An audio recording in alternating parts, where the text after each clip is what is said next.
Lubumbashi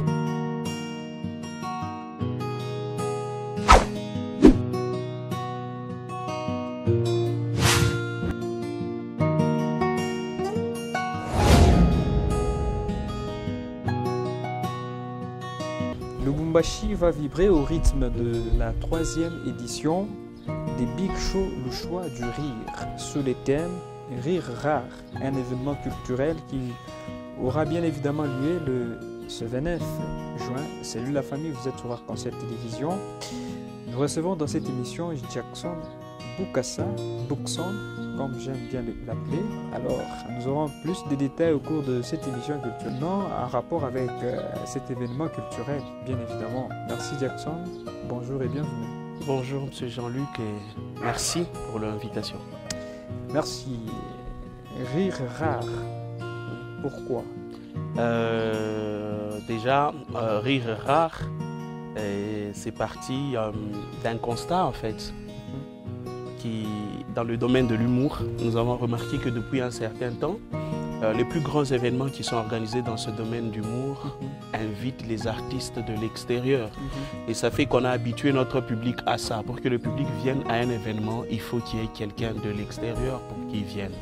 Et déjà, la vision du Big Show, même la mission, c'est de faire en sorte que le public arrive d'abord à rire des gens de chez soi, des artistes de notre espace sans forcément être obligé de passer par d'autres humoristes, par d'autres invités. Et donc rire rare veut simplement dire nous allons rire des choses ou bien des personnes dont nous n'avons pas l'habitude en fait. Rire rare, c'est-à-dire on retrouve sur une même scène Narcisse Kokodioko, sur une même scène Marcus Joe, sur une même scène tous, des gens qu'on a rarement vus sur une même scène, mais aussi à côté des humoristes. Il y a aussi des musiciens qui font un certain style de musique. Et donc au travers de ces musiciens-là, on va rire. Et ce rire-là, c'est un rire rare parce que ce sont des choses qui sont rares dans notre espace. Vous partez d'un constat personnel où, bon, à l'est du pays, où il y a la guerre. Alors pourquoi cette réflexion? Quelle est la place même de cette réflexion pour arriver jusqu'à tel événement, concevoir tel événement? Tout à fait. Vous avez entendu dire plusieurs fois que nous avons des soucis avec des gens qui ne sont pas de ce pays, qui nous attaquent. Et on a beaucoup plus demandé aux Congolais d'éviter de division entre eux en fait. On nous dit si nous avons des problèmes, nous allons les régler après d'abord, mais entre-temps, il faut d'abord brouter dehors notre ennemi. Et cette idée-là de ce qui se passe sur le plan national, je me suis dit c'est important aussi de le répercuter au niveau artistique, c'est-à-dire on prend les artistes qui sont tous de Lubumbashi, on n'a pas besoin de dire tel il est de telle tribu, tel il vient de tel coin, tel il est comme ça, non, on se rassemble tous pour ce rire ici, le rire qui vient de quelqu'un qui est du Kassai, qui vient de quelqu'un qui est de Kinshasa, qui vient de quelqu'un qui est de Kisangani, quelqu'un qui est de Lubumbashi. La scène, elle ne choisit pas en fait, c'est une forme d'unité, nous nous mettons ensemble pour le rire en fait. Il n'y a que le rire qui nous rassemble et qui nous ramène dans cet espace scénique. Parfait. Voilà, on va d'abord suivre la première édition, la deuxième édition, j'allais dire la seconde alors qu'il y a la troisième aussi. Et puis nous allons revenir juste après, question de comprendre quel a été en fait l'événement en question. C'est parti.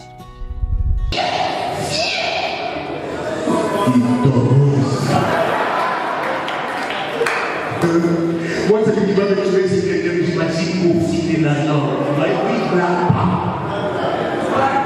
Des pistons qui vont plus tard à la maison, des pistons continuent au salon avec la fille, les gars. Et ils sont déjà sur le point de se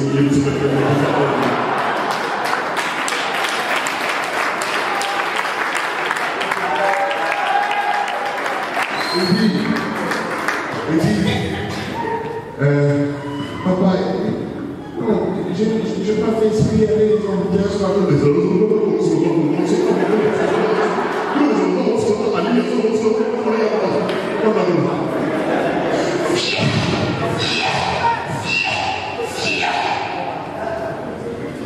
tu lui dis, chérie, tu passes la commande. Ah, ok, s'il vous plaît, je peux avoir une ratatouille au pas de son de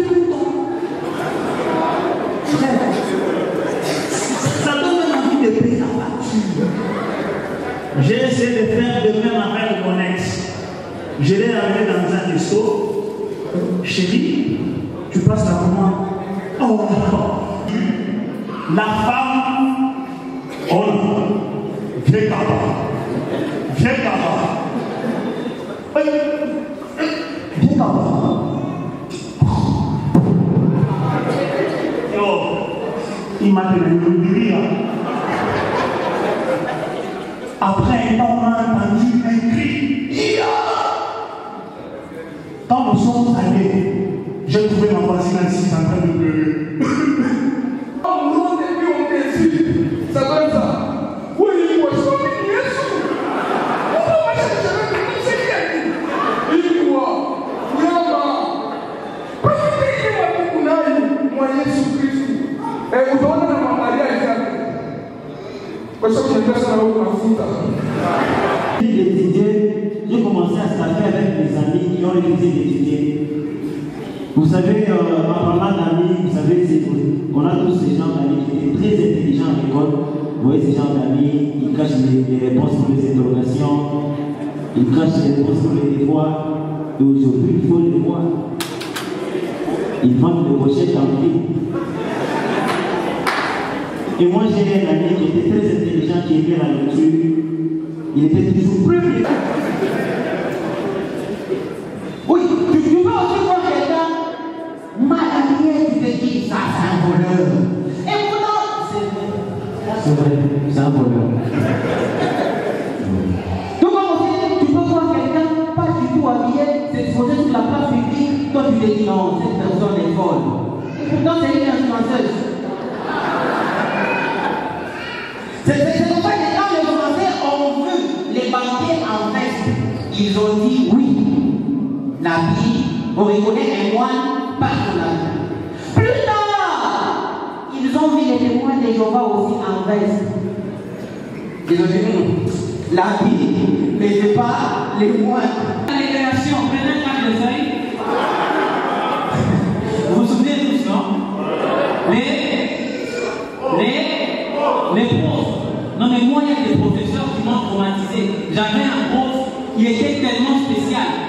Il sentait toujours l'odeur de l'oignon dans la bouche. Et le pire, c'est qu'il aimait toujours dicter. Il peut être là. L'empire dit. Moïse, Bégois, Bégué.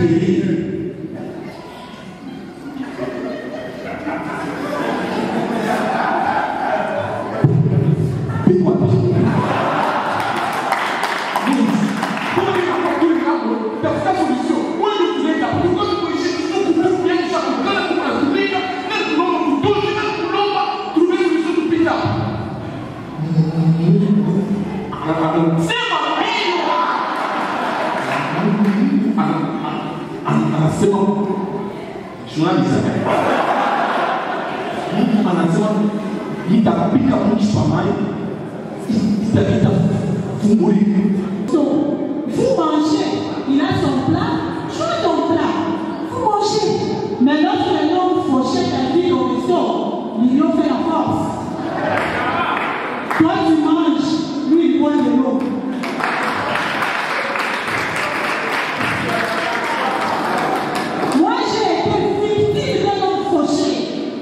Il m'amène au resto, on est là, je commande tout ce que je voulais. Je mange, je me dis que non, bébé, je sors dehors de projet et la plaine.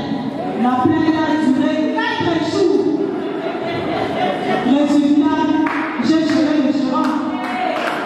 De retour sur ces plateaux culturels de Arc-en-Ciel Télévision, nous recevons Jackson Bokassa.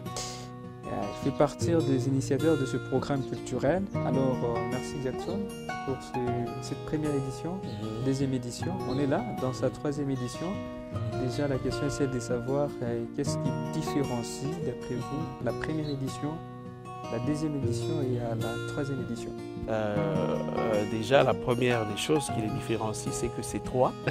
La première édition, c'est 1, et puis c'est 2, et puis 3. Donc, et puis c'est une autre année. Et c'est d'autres humoristes aussi.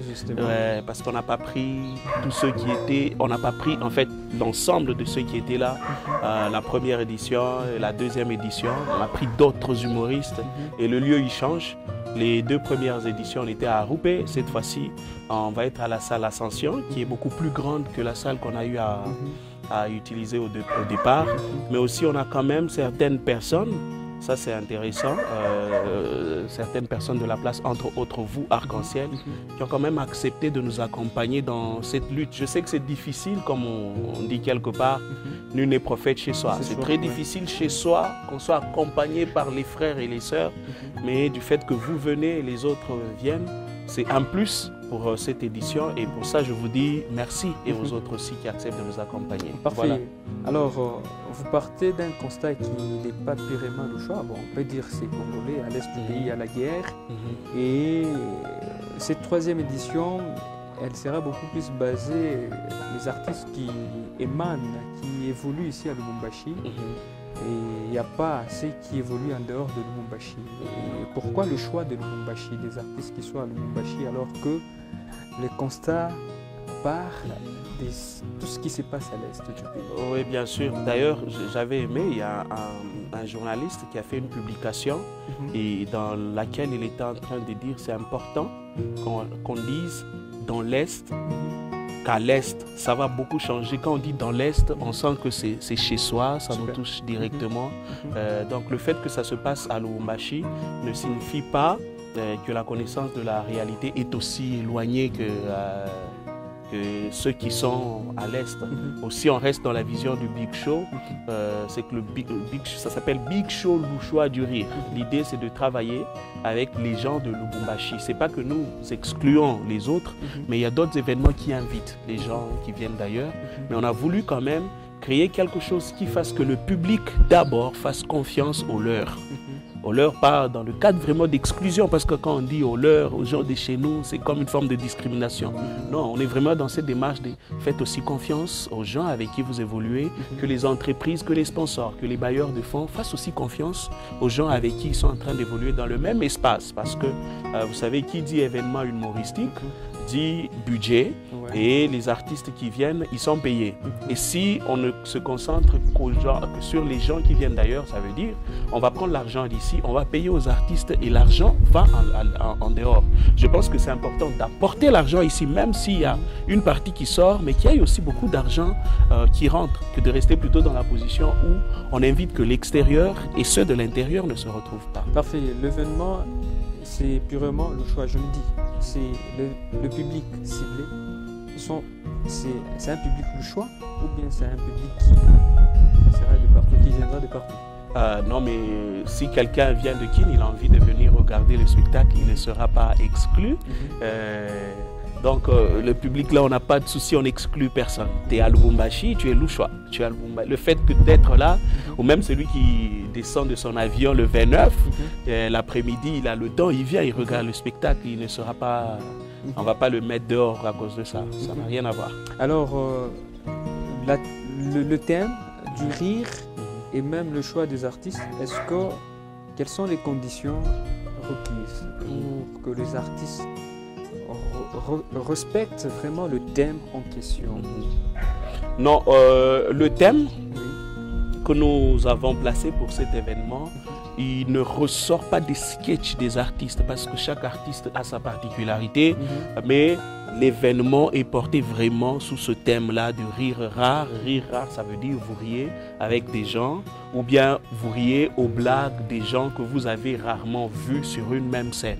Mais sinon, ils ont cette liberté de créer leur propre sketch, mais quand même il y aura un fil conducteur, peut-être à partir de celui qui va animer l'événement, à partir de comment l'espace sera décoré, mais ce n'est pas forcément quelque chose qui doit être ressenti directement dans leur sketch. Parce que je suis dans l'idée où quelqu'un qui vient suivre l'événement de près à Lubumbashi, il parle de Lingala, mais nous serons purement le choix, donc ça veut dire que c'est les Swahili qui va beaucoup plus s'imposer? Pas du tout.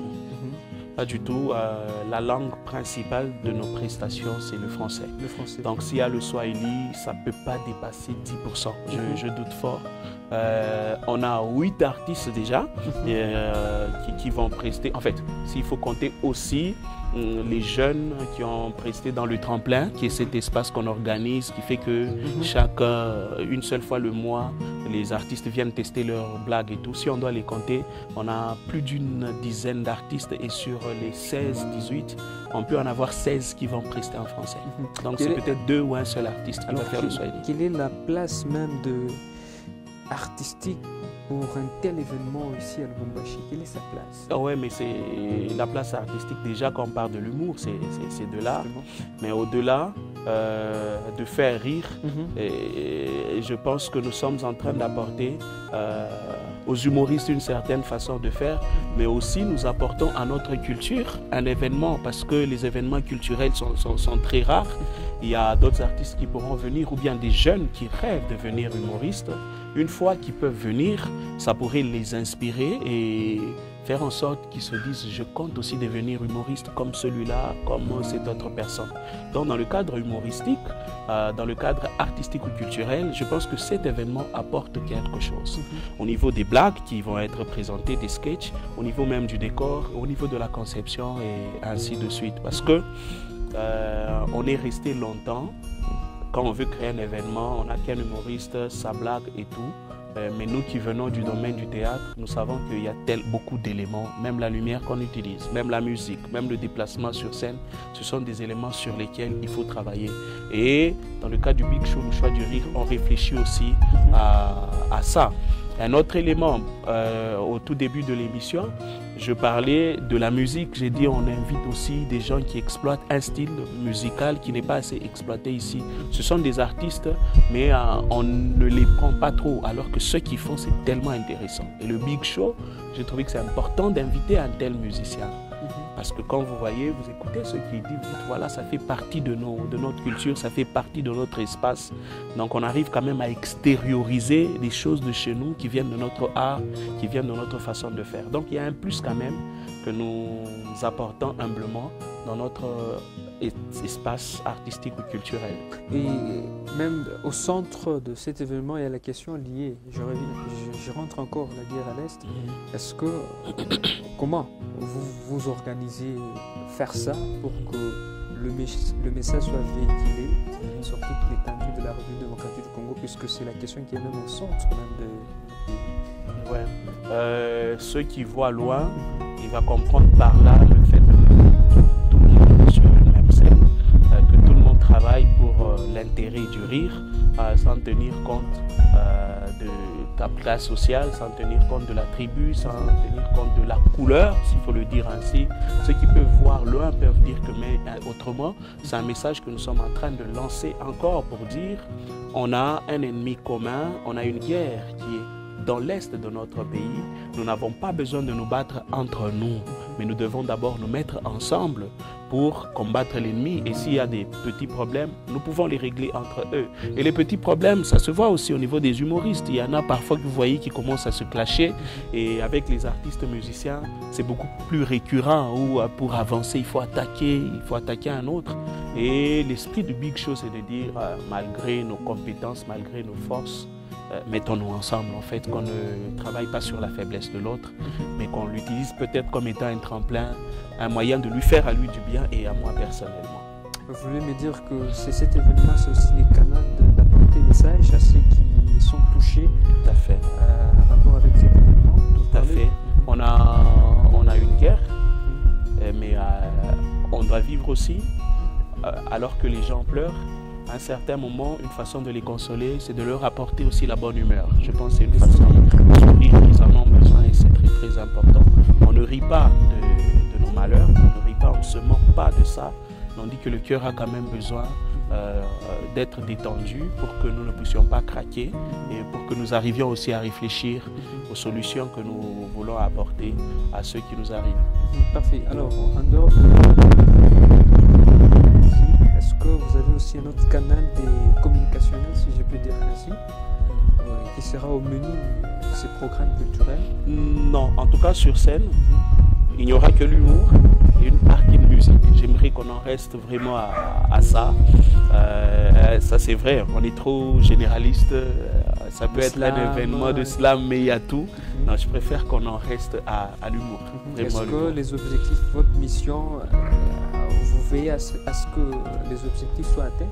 Oui, nous veillons à ce que les objectifs soient atteints. Par rapport avec les invités, les artistes, oui. Vous allez voir que ce que nous avons réussi à concocter, c'est ce que moi j'appelle les pépites de la scène humoristique de Lubumbashi, qui en temps normal, pour qu'ils montent sur scène, les billets n'allaient pas coûter autant que nous, au prix aussi bas que nous avons mis. Mais l'idée, ce n'est pas de se faire de l'argent. Les billets, c'est 5 $. Mais tu imagines sur une scène où tu as Marcus, Narcisse Kokodiogo, tu as Douce, tu as Sarif, tu as Divine, tu as Hank. Sur une telle scène, tu as Madje, c'est pas 5 $. Vous allez dans d'autres événements, c'est 20 $, c'est 50 $. Mais on a dit, une façon de prêcher cette unité, il faut le montrer même par rapport au prix que nous proposons pour dire, notre objectif d'abord, c'est que ces gens arrivent à se mettre ensemble. Se mettre ensemble, c'est pas d'appartenir à un même groupe, mais accepter de monter sur une même scène, amener le public aussi. Même l'heure que nous avons choisie pour atteindre nos objectifs, on a mis un dimanche à 15h30 parce qu'il y a une catégorie de public qui aime l'humour mais qui généralement rate. À cause du prix des billets, c'est très cher, et aussi à cause de l'heure. Généralement, c'est la nuit en fait. Et les jeunes, ils ne peuvent pas se retrouver dans des spectacles la nuit, ils ne savent pas comment ils peuvent rentrer. Et du coup, on a dit, on met un dimanche où c'est la veille de l'indépendance, donc le lendemain, ils n'ont pas cours, mais aussi 5 $, ils peuvent se le procurer facilement, mais aussi, ils viennent la journée, ils rentrent vers 16h et 17h, 18h, ils sont déjà rentrés, pourvu qu'ils arrivent quand même à voir en face des artistes qu'ils ont l'habitude de suivre via les réseaux sociaux ou qu'ils apprécient. Et en termes de répétition, ce sont des jeunes talents. C'est peut-être ce sera pour la première fois. Pour les autres, ce sera pour la deuxième fois devant le public. Des fois, nous les voyons un peu sur les réseaux sociaux. Est-ce que vous tenez rigueur quant à ça? Oui, si vous voyez une vidéo drôle, ou bien quelqu'un qui fait une vidéo drôle, c'est tout à fait différent de quelqu'un qui va être devant un public et faire du stand-up. Et les jeunes qui vont jouer, s'il faut l'appeler ainsi, la première partie, qui font partie du KKK, ils ont quand même pris cette habitude de se retrouver chaque mois devant un public. Et ce qui est bizarre et assez intéressant avec l'humour, c'est que plus il y a des gens, plus l'humoriste devient de plus en plus à l'aise. L'humoriste, c'est quelqu'un qui a besoin de plus de gens. J'ai du mal à jouer devant une personne, mais quand on en a 15, 20, je commence à être beaucoup plus à l'aise. Et je pense que si on arrivait à avoir beaucoup plus de gens, les humoristes seraient encore beaucoup plus forts. C'est une motivation quand il y a un public. Oui, quand il y a un public, c'est beaucoup plus fort. C'est beaucoup plus fort. Il y a une telle énergie que le public apporte. Ils ont besoin d'une publicité, d'être connus. Voilà, ils en ont vraiment besoin. Tu dis simplement bonsoir ou bien tu dis un mot. Quand le public rit, ce rire-là, s'il y avait du stress, ça part. Pour un humoriste, le premier rire, il le met à l'aise. Il peut beau stresser, mais une fois qu'on a ri, ça va. Parfait. Alors, comment, au niveau de la préparation, comment ça évolue la préparation? Nous sommes déjà au mois de juin. Tout à fait. Il y a quelques jours ou quelques semaines, 2 ou 3. Ça évolue? Oui, ça évolue. Nous continuons de faire notre communication via les réseaux sociaux. Nous avons déjà produit les billets qu'on a amenés à différents points de vente. Et aussi, nous livrons, en fait. Si quelqu'un a besoin d'un billet, il suffit qu'il appelle. On peut le lui apporter. Et on a fait en sorte que qu'il y ait vraiment beaucoup de points de vente. Ça peut être un individu, ça peut être aussi un point de vente. Que les billets, qu'il y ait quand même des gens qui les aient comme ça partout où ils sont. Et à la différence d'autres éditions, c'est que je crains que ceux qui espèrent avoir les billets la veille ou le jour même du spectacle, qui ne puissent pas les avoir certainement, parce qu'il y a des gens qui sont en train de demander, mais aussi c'est par expérience. Les artistes invités, moi j'ai été à leur spectacle, la salle, le nombre de gens que ça contient, c'est beaucoup plus limité que ce qu'eux ont réussi à faire comme entrée et même le prix de billets. Et donc je crains qu'on en arrive à un niveau où les gens ont besoin de billets mais il n'en a plus. Parfait. Alors, comment vous imaginez pour cet événement? Ça vous arrive des fois quand vous êtes là seul et que vous pensez à ça? Beaucoup en fait, tous les jours. Et lorsque vous êtes arrivé, vous avez trouvé que j'avais une machine même fermée. J'avais dit que je travaillais sur mon sketch.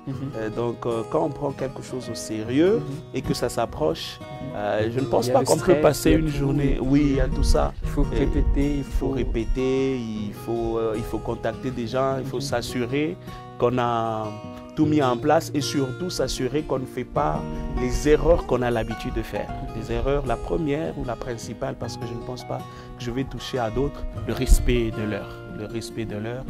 L'heure sur les invitations ou pour des événements, depuis un certain temps, c'est devenu juste comme étant un élément du décor. Tu vois, ça ne sert à rien. Mais je pense qu'on va faire un effort pour que ça soit sérieux. Quand on a dit 15h30, effectivement, à 15h30 qu'on commence. Parce qu'on a eu première grande partie qui peut de pratiquement 6 humoristes qui va vraiment être un spectacle et une deuxième partie qui peut prendre 10 humoristes et si on doit vraiment le faire, commencer à temps et finir à temps, ça va être intéressant. Peut-être la dernière question, de tels événements, ça représente quoi pour vous en tant qu'artiste? Jackson Bokassa, ce n'est pas la première édition, vous en avez joué à des trous. Et vous, ça représente quoi? Et surtout dans un contexte purement conflictuel, si je peux le dire comme ça, à l'est du pays, en tant qu'artiste, ça représente quoi? Pour moi, ça représente beaucoup. Ça représente beaucoup parce que d'abord, c'est quelque chose que nous sommes en train de faire par nos propres efforts, nos efforts personnels. Et c'est un aboutissement quand même de quelque chose. On n'a pas toujours cet accompagnement et de la politique. On en parle beaucoup. Parfois, je me dis, il faut se taire, ne plus en parler, mais il faut le dire. Donc, on n'a pas toujours cet accompagnement-là. Les entreprises de la place, nous déposons des lettres. On n'a pas l'accompagnement sans suite. Et donc, on arrive quand même à faire un tel événement et que le public réponde à un niveau où on est satisfait. On est satisfait parce qu'on le fait pour le public, on le fait aussi pour les humoristes. Ils arrivent à exprimer leur art et le public est là, il rit. Et surtout, il y a la télévision, vous êtes là quand vous filmez. Ça veut dire que ça pourrait être vu même en dehors de notre pays. Et le fait que ça c'est normal, en fait c'est anormal, mais c'est devenu normal. Le fait que pour croire quelque chose dans notre pays, on a besoin de l'approbation de l'extérieur. Et donc, si l'extérieur arrive à prendre ça et approuve, on espère que ceux avec qui nous vivons, ils vont commencer aussi par approuver. Donc, c'est un aboutissement d'une lutte, d'une bataille. Je dis un aboutissement peut-être d'une première partie parce que la lutte, elle continue, mais c'est déjà quelque chose. Il faut se réjouir de chaque pas qu'on arrive à faire. Vous allez rire, et c'est un rire rare. Rire rare, merci beaucoup. Merci à vous. On rit déjà. Oui, on en a besoin. Merci, c'est un plaisir. Ok, le plaisir est partagé. Alors, je remercie aussi vos techniciens. Super. Jules Kabamba, derrière Jules nous. Kabamba. Oui, il y a deux